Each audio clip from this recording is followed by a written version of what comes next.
الحمد لله رب العالمين والصلاة والسلام على سيدنا محمد وآله وصحبه أجمعين اللهم علمنا ما ينفعنا وانفعنا بما علمتنا وزدنا علما وعملا يا رب العالمين أما بعد. So the series that's currently underway, we've called it The Fruits of Faith. And we've been discussing various different fruits of faith, but one might ask, like, what is that? Is that just a cliche name, like fruits of faith? Like, what does that even mean? And what we mean here is the idea that spiritual effort should lead to spiritual benefits. Just like someone who does physical exercise, they should see benefits to that exercise. They should see improvements in their health. For example, better sleep, more energy, maybe they're able to manage their weight better. But if they're not noticing, let's pause for a moment. If they're not noticing any benefits, is it likely that they'll continue? Probably not. What's the point, right? If I'm taking out all this time, I'm exhausting myself, and at the end of it all, there's no benefit, then I guess I'm better off not doing it. There's no fruits. I think it's worth thinking about whether or not spiritually, when we begin to try to grow and try to deepen our relationship with God, whether or not that actually transforms into a different experience of life. Are any fruits visible, and are any fruits being experienced by us? Because if not, one might begin to ask themselves, wait, what's the point? What's the point of going to the mosque all the time? What's the point of praying? And if none of it really affects my life, I'm doing more, but it's not affecting my life. Like people, when they grow spiritually, in the true sense of the word, they actually grow in their love for God and in their love for His creation. So they notice like a tangible, visible difference in the way that they interact with other people. And so they see a correlation between I'm doing all these things and it's helping me become this person. And if we're not seeing that, we will genuinely begin to question whether or not it's worth it.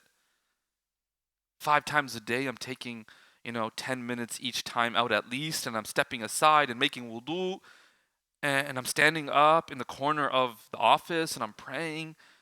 But like, it doesn't do anything for me. It doesn't calm my nerves. It doesn't ground me. It doesn't make me more mindful of life itself. There's no fruits.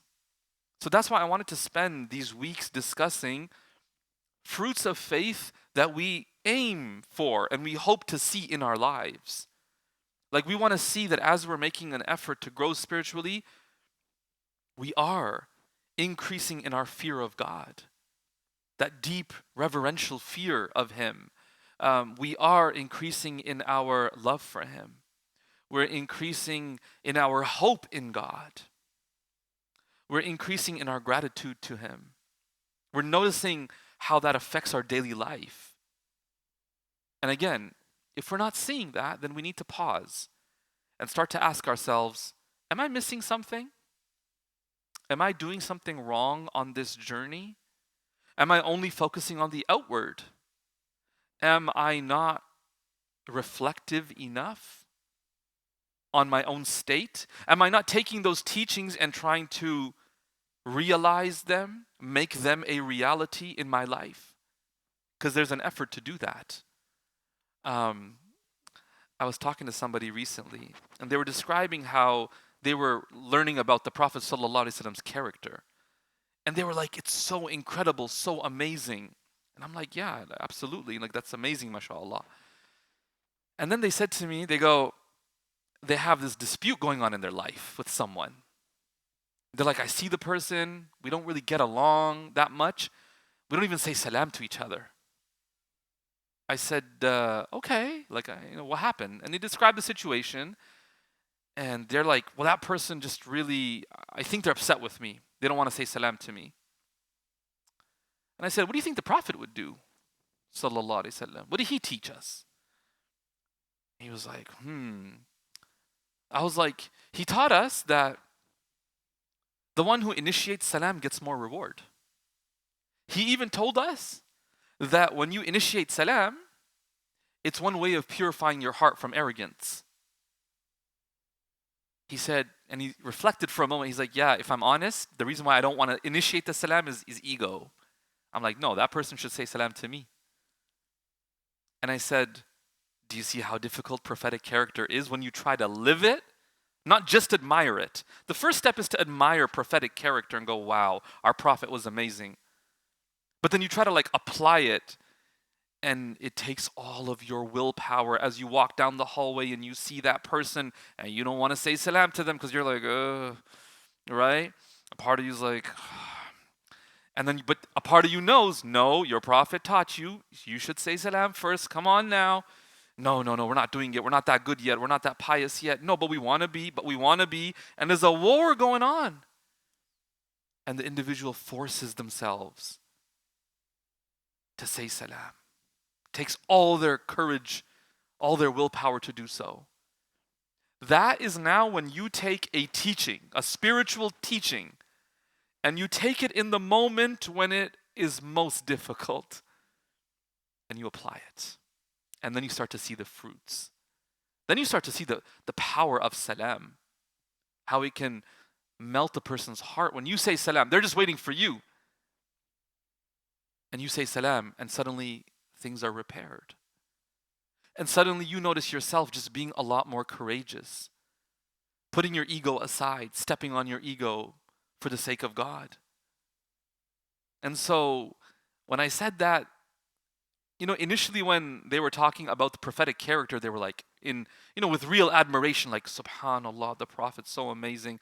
And then when I told them, this is what you need to do to follow the Prophet, there was even more head shaking going on, like, subhanallah, like, I don't know how he did it. I was like, yeah, that's one of the fruits of faith, is you become more humble. You demonstrate it. And it's so much more difficult than to sit and listen about it. And so may Allah grant all of us tawfiq as we continue gathering here on Mondays to grow and learn more about how we can grow spiritually, that we then go into our daily lives and begin to apply it, to truly see the fruits of it. Now, one of the benefits, we've spent a whole month speaking about love. So now we shift the topic, inshallah. This week, inshallah, we're going to speak about one of the fruits of faith that we hope to develop and see in our lives.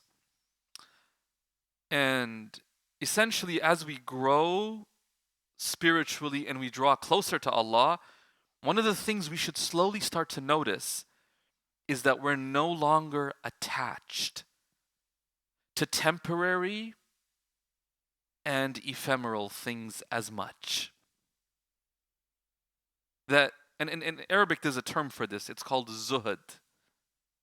Zuhd. Za, ha, and dal. Zuhd. And this is where you get names like Zahid or Zahida. Some people might pronounce it Zahid, right? It's the same root. And essentially it reflects a detachment from something, but not just a detachment, because you could detach for many reasons. It's a detachment because you no longer see that thing to be very important or valuable. Allah speaks about this in the Quran. He uses the word Zahid and these root letters one time in the Quran. He uses it when he speaks about, he relates the story of the Prophet Yusuf, alayhi salam. So in the 12th chapter, in Surah Yusuf, for those of you who might be familiar with this story, the Prophet Yusuf is thrown in the well, and a caravan of travelers passes by, and they stop by the well to get water. They throw down their bucket, hoping for water. فَأَدْلَى دَلْوَةً. They pull it out, and lo and behold, it's a boy, just like chilling in the bucket, right? It's like, whoa. قَالَ يَا بُشْرَى هَذَا غُلَامٌ. So in their heads, they were like, oh, this is great. We were going to get water, we're just going to drink it. Now we have this slave boy that we can sell and make money. So they're like, perfect, tie him up, right? And they put him in the caravan, and they moved on until they got to a marketplace, and they went to sell him. The Quran describes that they hid him initially so that no one would see that they have this little boy. وَأَسَرُّوهُ بِضَاعَةً. Then in the next verse, Allah says, وَشَرَوْهُ بِثَمَنٍ بَخْسٍ دَرَاهِمَ مَعْدُودَةً. They went and they sold him for like a few coins. دَرَاهِمَ مَعْدُودَةً, like really cheap. And Allah says, وَكَانُوا فِيهِ مِنَ الزَّاهِدِينَ. In regards to him, they were zahid. They did zuhd when it came to selling Yusuf. They were willing to give Yusuf away because they were not attached to him. They had no love for Yusuf.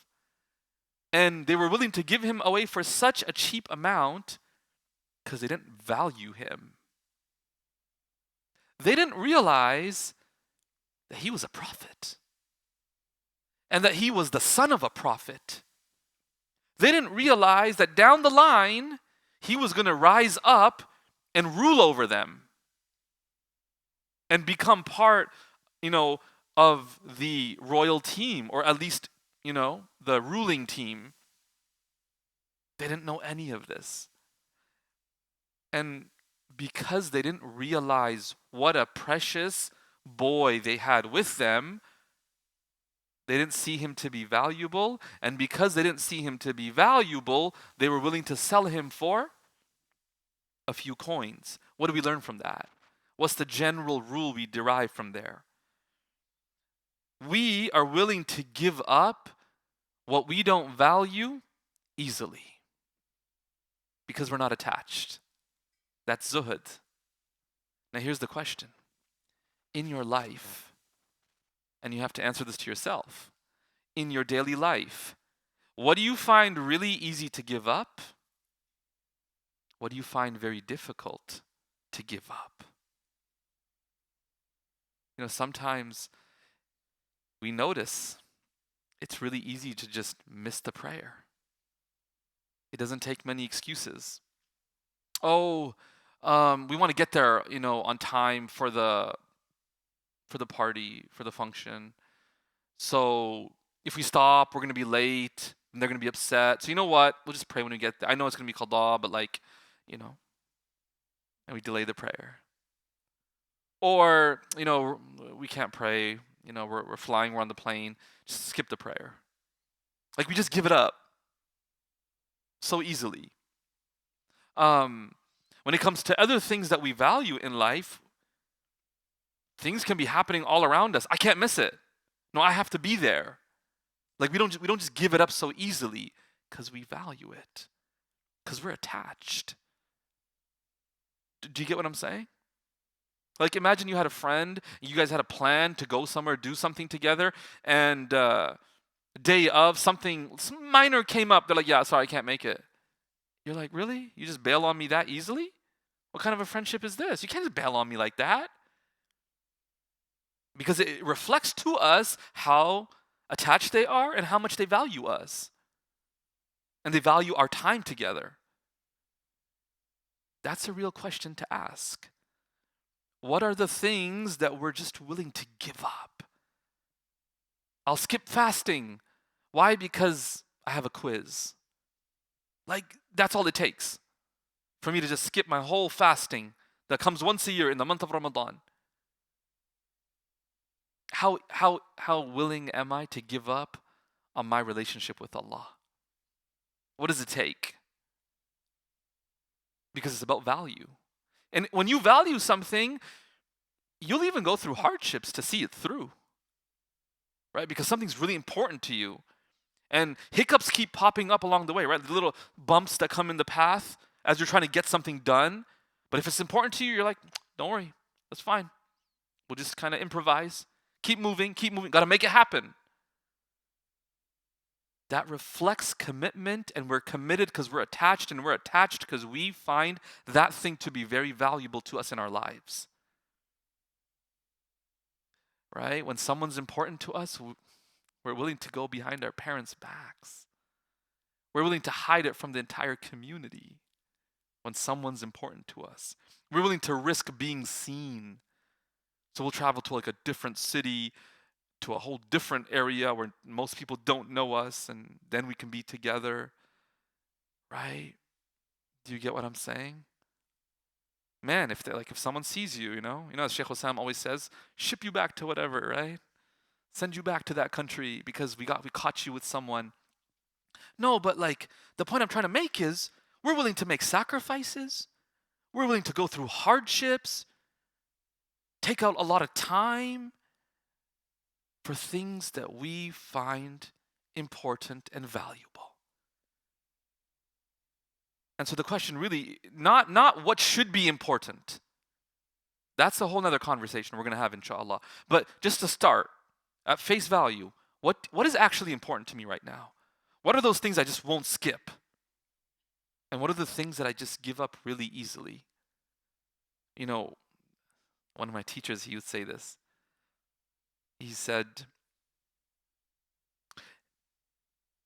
if you're not willing to sacrifice for something, it just means you don't actually want it as bad as you think you want it.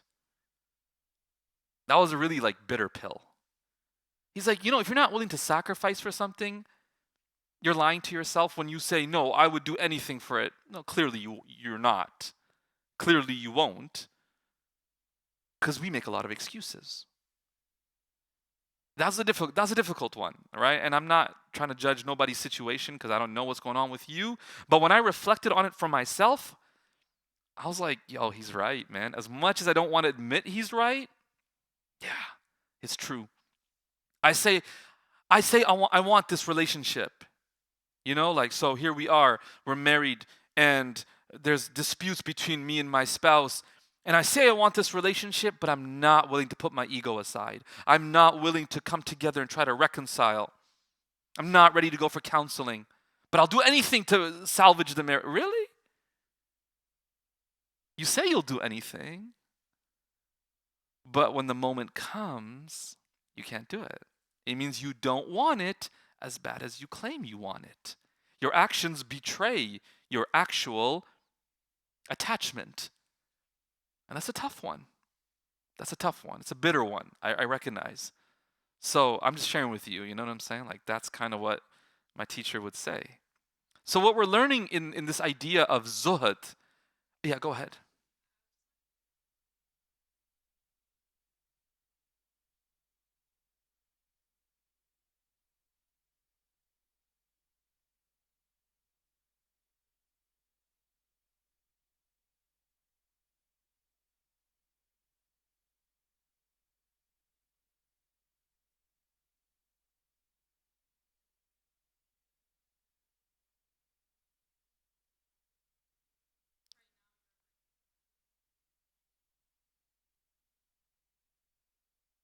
That's powerful.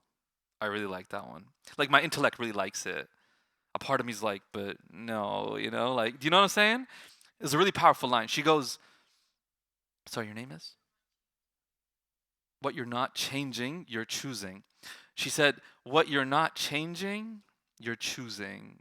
So a lot of us will say, I'm kind of stuck in this, right? I want to make the change, but I'm stuck. The idea is that no, but you're actually choosing it. By choosing to not change, you're choosing to remain the same. And our illusion is that we're helpless and we're just kind of a product of our circumstances. So intellectually, that sounds amazing. You know what I mean? I know it's true. A part of me, you guys know what I'm talking about here? Guys, be honest now, right? A part of you's like, that sounds deep. And a part of you's like, man, but that hits too close to home, right? That's too real. Yeah. I guess today's Bitter Pill Monday, right? Everyone's like, yo, we didn't sign up for this. This is what happens? No, mashallah. Jazakallah for sharing that. That was beautiful. Yeah. Yeah, go ahead.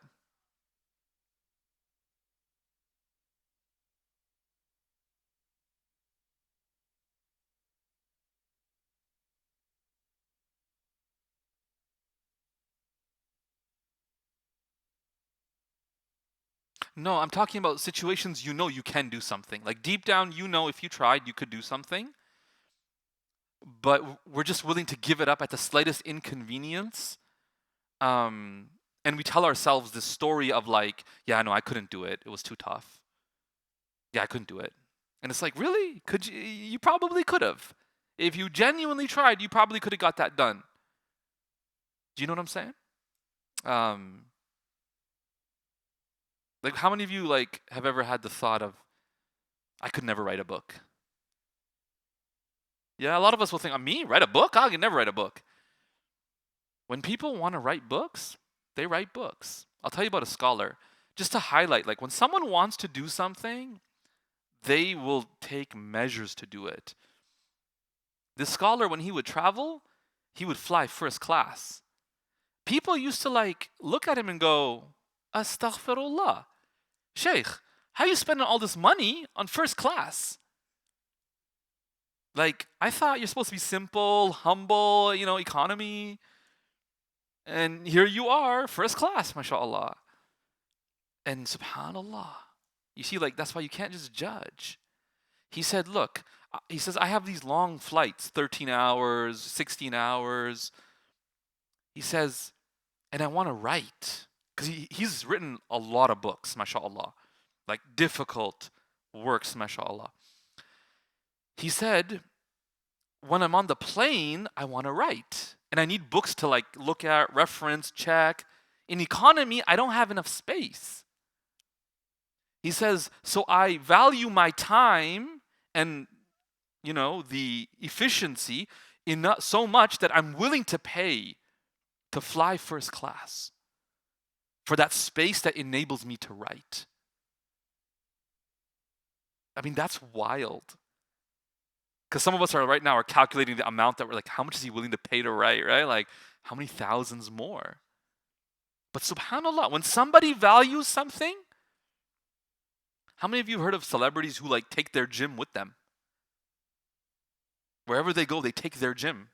Like it's inside of this, like, the portables that you have in school, what do they call them? The trailers kind of things?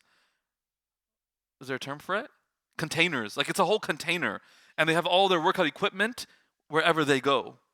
And they're very well off, by the way. So like, don't start Googling it. Like, how much does it cost? Like, bro, unless, mashallah, right?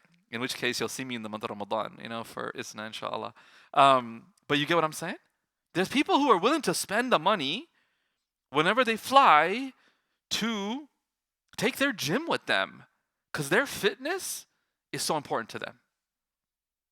And the individual that I'm talking about, like that's literally his whole thing is fitness. That's why he's so well known as, a big part of it is his fitness. So you start to realize when you value something, you are willing to do things that you might not be willing to do for things that you don't value as much. There's another saying in English, when there's a will, there's a way. People make a way for something to happen. Okay, so the issue that we're talking of, Zuhd, really is just at its core an issue of valuation. What value do you assign to things in life? Look, the world intrinsically doesn't have value. Intrinsically, the world doesn't have value. We assign value to it. So you look around the room and you'll see objects. They're just objects. Now, you might say, no, the value of certain things is more than others. Like the TV might be more valuable than the chair. But on what basis are you saying that? You're saying that because it costs more money. But that's assuming that the money's worth it. Like spending that much money, you're assuming is worth it. Whereas maybe for you, sitting on a chair is not as valuable. Do you understand what I'm trying to say here? Even if you say, well, the material, yeah, but what if someone has no interest in watching TV? Like, not a single ounce of interest in watching TV. How worthless is the TV to them? Completely worthless. It means nothing to them. If someone said, hey, give me $5 for that TV, like, and you couldn't resell it, right? Hey, like, I'll sell this TV to you for $5. They're like, no, I don't need it. I'm not interested. Like, it does nothing for me. Because they didn't assign any value to it. Because it's no utility to them. Do you understand that? A lot of times, some of the things in this room, we assign high value to it because of how much money we can make off of it. Then why do you assign such a high value to money? Because of ultimately the comfort. Let's say someone walks into a restaurant with $1,000 and someone walks in with $100,000. For that meal, does it really make a difference? Barely. How much more money, like how much more food is someone with $100,000 going to eat? We're built with intrinsic limitations. It doesn't matter if you have 100,000. You can only eat so much. And if you try to eat in proportion to how much you have, you'll get sick. Do you get what I'm saying here? Even what's the difference between a $5 bill and a $20 bill? It's paper. We assign value. That's the nature of the currency that we use today. So, in life, we have to pause for a moment and ask ourselves, on what basis have we assigned value to things, as a result of which then we become attached to them? And I'll give you an example. Imagine you bought something really expensive that's really important to you. Like you like it a lot. It's a nice thing, you bought it, spent a lot of money on it, you have it. And alongside that, you have something that's been passed down to you from your great-grandmother. And your mother or your father gave it to you and said, this is something that we keep in the family. It's really important to all of us. And we've always wanted to pass it on to those that are very beloved to us. Now you have it. And a moment arises where you need to sell something. You need to give something away. What would you give away? Let's say the thing your grandmother gave you isn't worth that much. Someone comes along and says, I really like that. Can you give it to me? You say, no, I can't. Can you give me something? You're like, look, I'm willing to give you this really expensive thing, but I won't give you this from my grandmother, my great-grandmother. Like, I won't give you this. What's the difference? This thing costs way more. We say this has more sentimental value. Whoa, that's a whole different story now. It's not about how much money now. It's about how important my family, my great-grandmother, the family tradition, how important that is to me. And when that's very important, I'm willing to give away things that are really expensive. So, because there's only one of a kind. There's only one of these. I could buy another one of these if I save up. But this, no, there's only one. It's a different value that we assign. Does that make sense? And you have to develop an eye for appreciating things of value. So, imagine a child walks by and there's a Rolex lying there and there's a candy. The child will run to the candy, be like, yeah, I found candy. And you'd be like, yeah, you take the candy. And you're like, yo, give me the Rolex, right? Because you know the value of the Rolex. The kid doesn't. So the kid, in his childishness, goes and picks up the candy. Because that's the value that they're able to understand and assign to things. Do you understand? A lot of us spiritually, we're not that mature. So we assign value to things that aren't really that valuable. See, human beings, we're created with certain needs to survive and live peacefully. And those are our actual needs. We need food to satisfy our hunger. We need, liquid or fluids to satisfy our thirst, we need safety, shelter. These are the needs.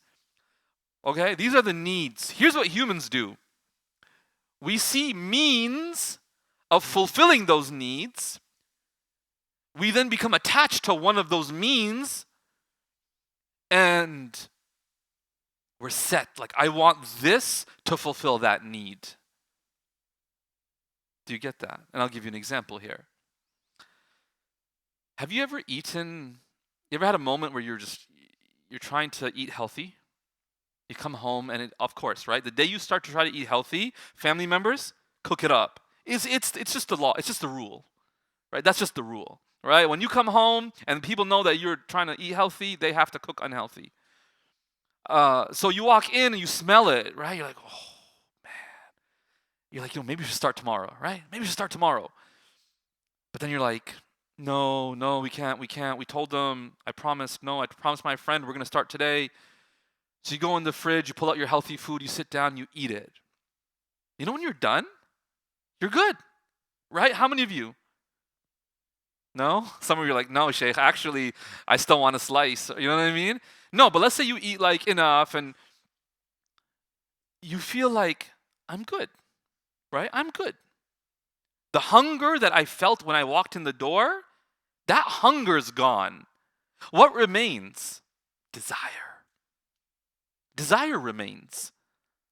The actual need that we have was met. The human need for satisfying hunger was met through the healthy means. What we do, though, is we take a means that we really desire and we want to make ourselves believe that my need can only be met through this need. Like I'll only feel satisfied if I eat the unhealthy food. Do you get what I'm saying? We have common needs. One of our mistakes is to incorrectly become attached to a particular means and demand that this is the means that will fulfill that need, when there are other means that could do so. Have you ever seen like a child? They want to have fun. So you try to give them like a toy, but they're like, no, I want that toy. And in our head, the goal for the child is just to have fun. And and you can have fun with this toy. No, I want that toy to have fun. Like in their head, the only way I can have fun is if I have that toy. That's kind of how we are. A lot of us just want to address our companionship, our loneliness. We want a companion who understands us. That's our need as social beings, to have a companion. But we pin our desire and attachment to one means. It has to be this person. It cannot be otherwise. Oh Allah, I ask for goodness and make that person goodness for me. Like, that's what we do. That's what we do, right? I want to introduce you to a concept here. It's from René Girard. It's called mimetic desire. Anyone heard of mimetic desire? Mimetic desire? Okay. Girard essentially came up with this theory that humans don't actually want things because they want them. Humans want things because they see other people wanting them.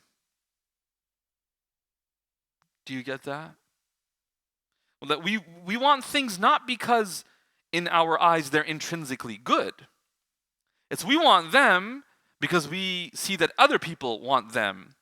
So in our mind, that thing must be valuable then. And if it's valuable, I must desire it. That's why you see this in children. It's best in children, like it's obvious in children.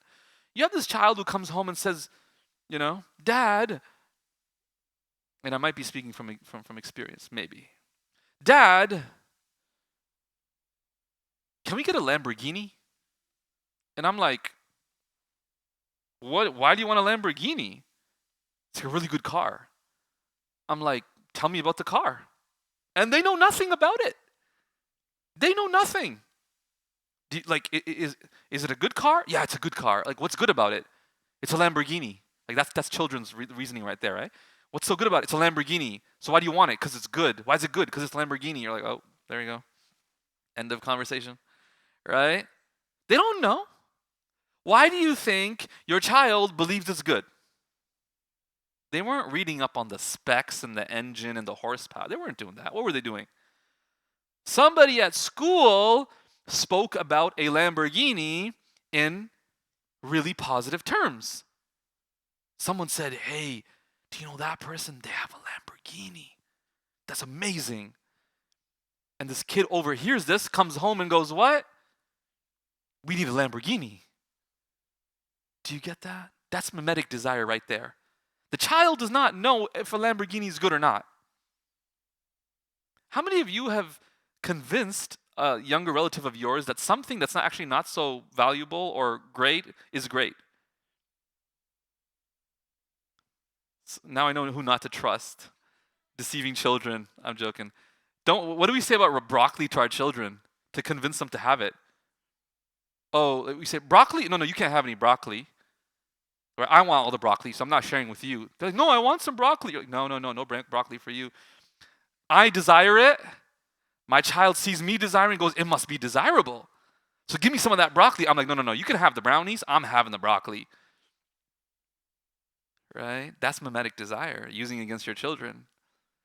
Some of y'all are looking at me like, we can't trust you. We just saw what you did to your kids. Huh? But that's what it is.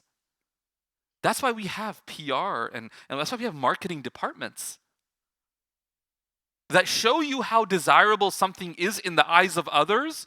Look at this celebrity who loves this thing.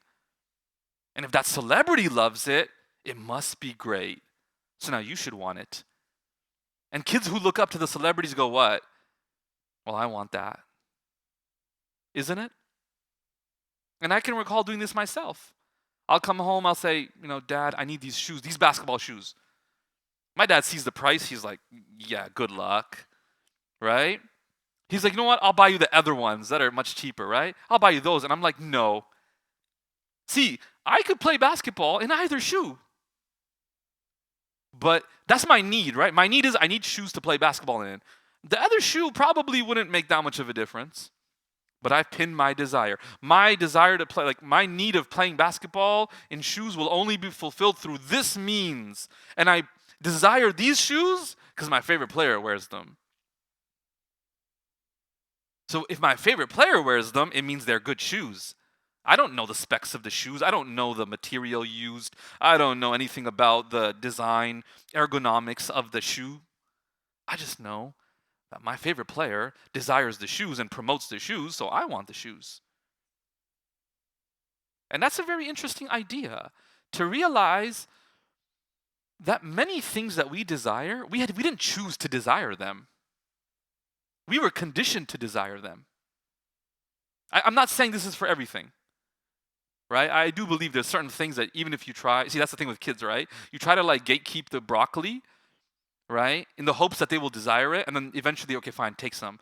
And then they take some, they're like, oh, no, you can have them, right? I'm like, didn't work. It didn't work. I didn't get them on the broccoli. But there are certain things, because someone might say, Shaykh, look, I didn't choose to not like pineapple on pizza, right? I tried it, Shaykh. I just don't like it. It's not a matter of someone conditioning me to like it or not. I just can't. Do you get what I'm saying? Yeah.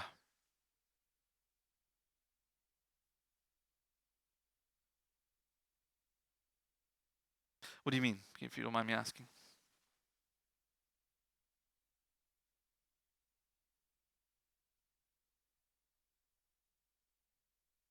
When did I say that? That's not what I said.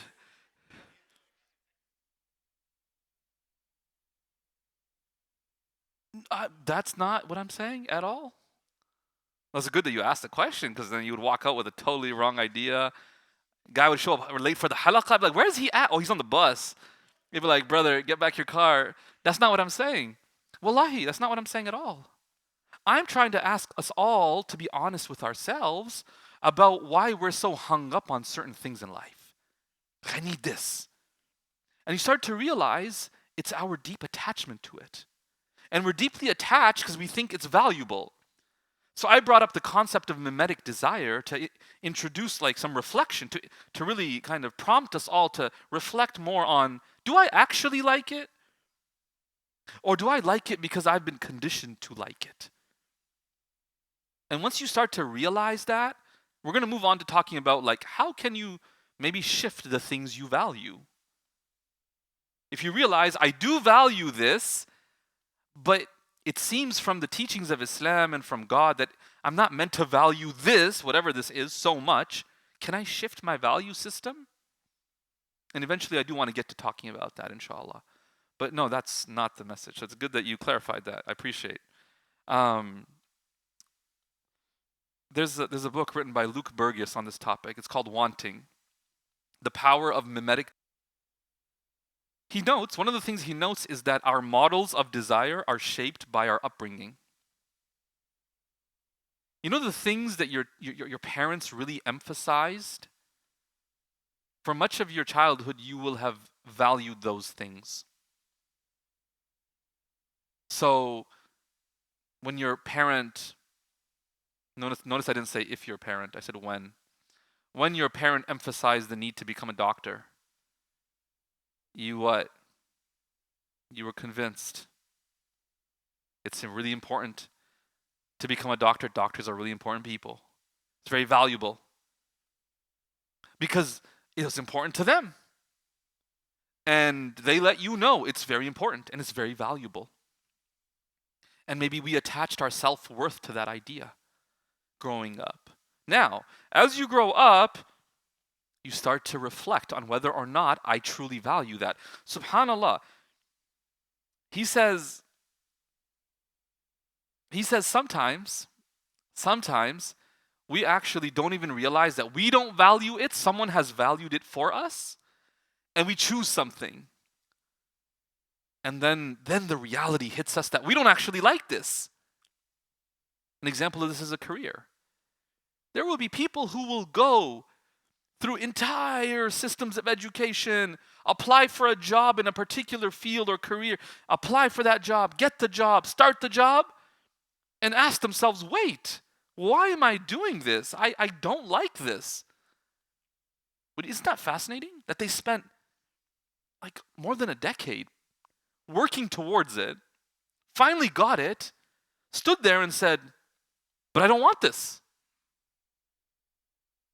And that's usually when a person does not know along the way what they actually want. They've never reflected on what it is that they desire because of what they think is valuable. Most people in such situations only did what they were told. Their parents really valued something from them, so they did it. Society really valued something from them, so they did it. I have a friend, SubhanAllah, like he went against everybody. His parents, he was like, you know what, I want to be a barber. His parents were like, no, you need to do something else, choose something, whatever. He said, no, I know what I want, that's not what I want. What you guys are telling me is not something I enjoy. I don't see it to be important to me, at least. Maybe to other people, and sure, society needs such people, but it's not for me. I find great satisfaction, enjoyment, fulfillment in serving. He became a barber. He owns his barber shop in Cambridge. Loves life. And like he genuinely sees the impact.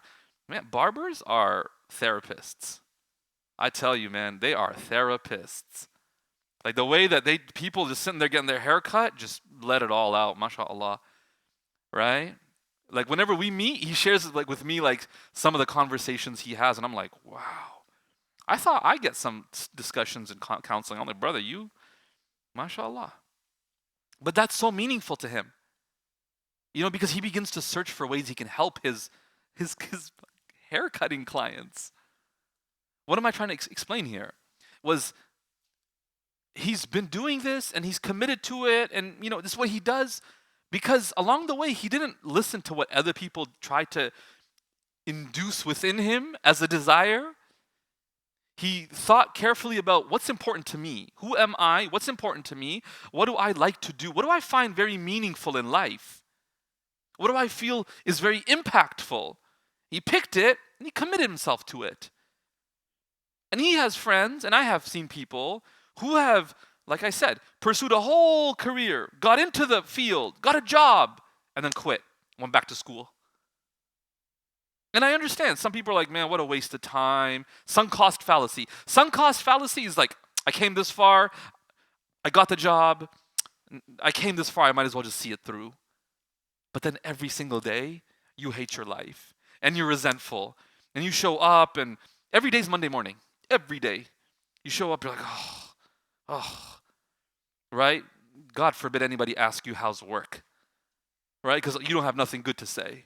Yeah, right? It's where you've already put so much in that I just might as well just stick with it, see it through, right? But it's a fallacy because you're still paying a cost, which is like your soul, right? Your happiness. You're not happy. So mimetic desire is actually it's very prevalent. An example of this also, if you want to reflect on this, how many of you, show of hands, you know what, I want to, because I'll put my hand up first, okay? How many of you, when you were in high school and you went to buy something, tell the truth. We need honesty hour. Because I don't want to feel like I'm the only one, right? So misery needs some company here, guys. So how many of you went to buy something and the basis on which you bought it was, will my friends like this? And you're like, yo, they will really like this. I'm getting it. That was the basis. Maybe a part of you was like, it's nice, yeah, but like what's really the selling point in my head is my friends would think it's amazing. Buy it. How many of you? Come on, slowly. Everyone's like, begrudgingly, right? That's mimetic desire. If they're gonna like it, it means it's valuable, so let me get it. So let me get it. That's mimetic desire. He makes a distinction, and we'll kind of wrap it up with this. Luc Burgis makes this distinction because he's based his work on René Girard's to kind of talk about mimetic desire and how to escape it. Because there are moments where mimetic desire is not good. He makes a distinction between what's called thick desires and thin desires. And he talks about these not in relation to your personal life, but rather in regards to human society. He says there are thick desires. These are things that humans have desired over, that span civilizations. Like people have always desired these things. So they're like cemented into society. Things like truth, beauty, goodness, human dignity, service. These are desires that people have that have stood the test of time. They don't easily shake. It's not like one day you desire truth and the next day you don't. Like humans have this, commitment to wanting to know the truth. It's a value. No one's going to make the claim, I'd rather just everyone lie to me. No one says that. But then he says there's another type, thin desires. These are desires, and he likens them to like like leaves on the ground. All it takes is a wind to come along and the leaves are gone. These are the types of like desires we have that shift over short periods of time. How many of you growing up went through different like phases of things you liked? So there was a phase, like my children are like that. Children, when they're like a certain age, they just love this one show. That's all they want to watch every single time. And then eventually no, I don't want to see that show anymore. Pick a new one, and they're committed to that show. It's like phases they just kind of go through. You try to suggest like, hey, do you want to watch the old show? No, that's for little kids. You're like, dude, you're like 1 year older. Like, what do you mean? It's for little kids, right? So these are little like things people go through. Maybe in high school you had a phase where you really wanted to be this, and then, a few months later you're like, no, I want to be that.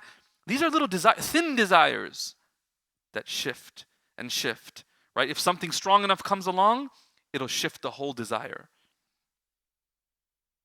So as we get older, and as our intellects develop, we are presented with opportunities to step back and reevaluate whether or not what we've been led to desire is truly good for us or not. Whether I actually want this or I don't. Because your intellect sometimes prompts you. You just keep doing what you're doing, but a voice in your head says, we don't really like this. Why are we doing this? This is not what I want to do. And you're like, stay quiet, we have to keep doing this, we have to keep doing this. And you just keep doing it.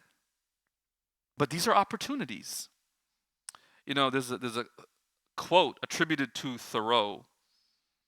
He says, many men fish all their lives without ever realizing that it's not the fish that they're after. Meaning what? It's like you go to fish, you cast out your rod, and you think you want fish. It's like you just want the experience. You want the company. You want the conversation that happens over the endless hours of just waiting for the fish to bite. But you walk home thinking, I want fish. That's how we are. We commit to things because, I want this, right? The means. I pin myself on the means and I want the means. No, you want the need to be fulfilled. You don't realize there could actually be other ways to fulfill that need.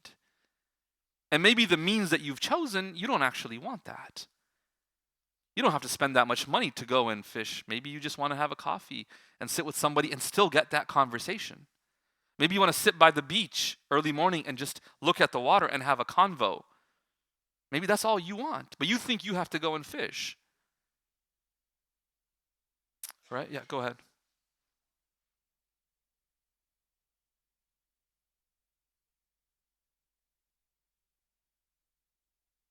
Beautiful. It comes down to values. Identifying your values. I'll share with you a quote here from someone. He says, before I can tell my life what I want to do with it, I must listen to my life telling me who I am.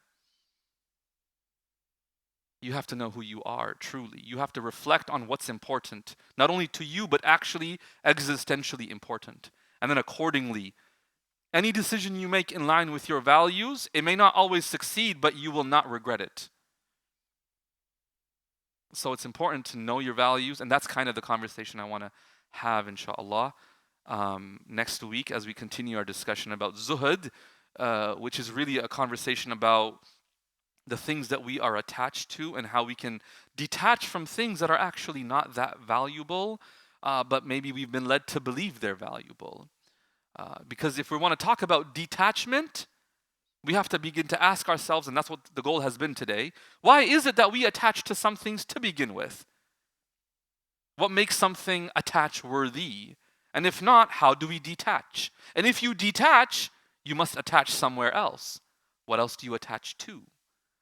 So inshallah, that will be the conversation next week. May Allah subhanahu wa ta'ala grant us tawfiq to really spend some time reflecting on what it is that is truly desirable in life, and may He grant us the ability to align our values with that. Ameen ya Rabbil Alameen wa sallallahu wa sallam wa barak ala Sayyidina Muhammad wa alihi wa sahbihi ajma'een walhamdulillahi Rabbil Alameen. Jazakumullahu khairan to all of you for coming out. May Allah bless you. Always an honor and pleasure spending this time with you. We will continue inshallah next Monday. I think we have a few more sessions left before Ramadan. We will stop before Ramadan and then we'll have to resume after Ramadan inshallah. So please, you're most welcome to join every week inshallah. Alright? We'll see you then. Assalamu alaikum wa rahmatullahi wa barakatuh.